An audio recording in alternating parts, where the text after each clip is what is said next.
Alien 3 is one of those movies that I think one looks at very differently than one might have when it was first released, largely because the reputation of its director, David Fincher, has now risen to one of the leading international filmmakers.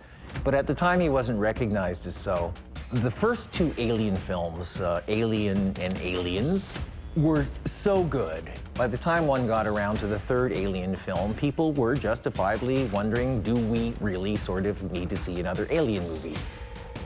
Over the years, though, as David Fincher's reputation has grown, he has brought to the screen what we now recognize is a very, very distinctive sensibility.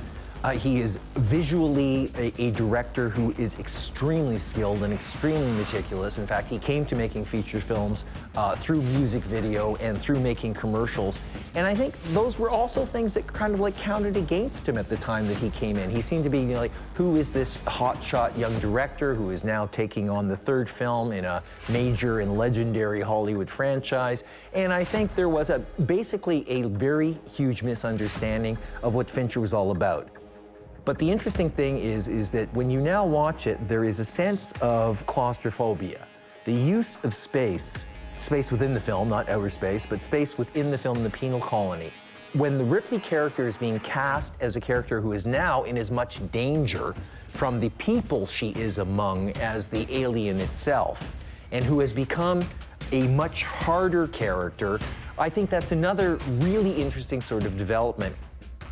In the context of Fincher's later career, where we now have a stronger sense of who he is as an artistic personality, you can see that Alien 3, yes, it could have been much, much, much better than it was, but it's not nearly as bad as it first seemed to be at all. In fact, it's a really quite interesting film, and one that has actually, I believe, you know, personally, grown in stature from a film that I basically just didn't understand and thought was redundant to a film which I think is actually probably as good a sequel as any in the ongoing Alien series.